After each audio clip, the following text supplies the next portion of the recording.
Our musical alphabet is made up of just 7 letters, and that might seem a little bit easy at first because we're used to saying them forwards, A, B, C, D, E, F, G. And then what happens is it wraps around again, it starts at A and the cycle continues. So there's a little picture up here of a piano keyboard just for reference.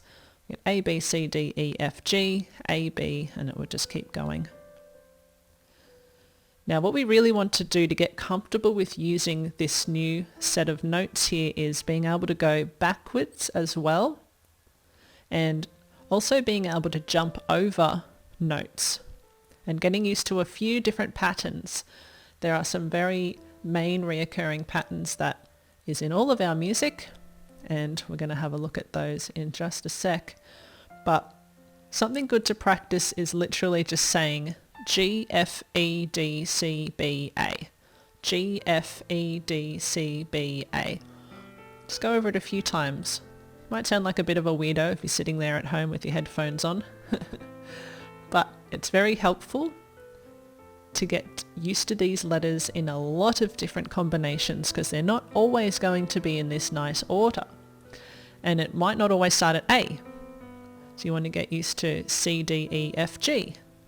Or D, E, F, G, A.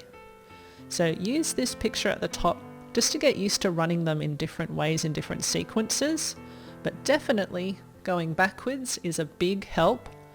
Just practicing that sequence G, F, E, D, C, B, A. G, F, E, D, C, B, A. Just get to know it a little bit. So we have a few different patterns here. 4 main patterns that we'll have is going up. So it should be obvious when it's going up, it'll be going alphabetically forwards by step. And that means the numbers are going up in alphabetical order. You're not jumping over any notes, they're just in order, like A, B, C, D, E, C, D, E, F, G, or E, F, G. Lots of different combos there. Down by step, as you might imagine, is just the opposite. So we're descending. So we're going backwards through the alphabet in alphabetical order, but we are going downwards. G, F, E, C, B, A. G, F, E, D, C.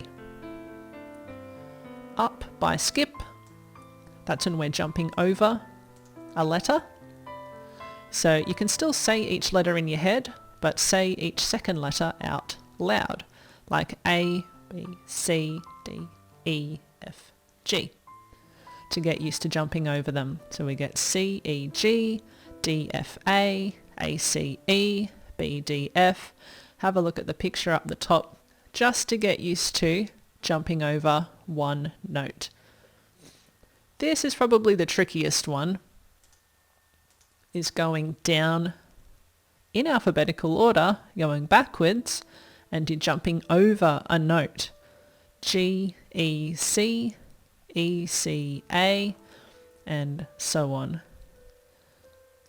And it takes just a little bit of practice. Don't worry, you don't have to be an absolute pro at this to be able to do anything musical, but it just helps get you that first step of recognizing these letters in just some different sequences than we're used to seeing them normally.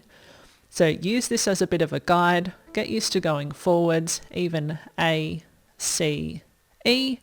You can picture these other letters in your mind anyway. It's just you put a little bit of emphasis on every second letter and see if you can start in different places, like on B, B, D, F. So just have a little practice counting forwards, counting backwards. Get really good at those first. I mean, I'm sure you're pretty good at counting forwards already, but then get used to skipping as well, just as a little bit of a mental exercise. That's the first place we really want to start when we're going to be looking at music notation.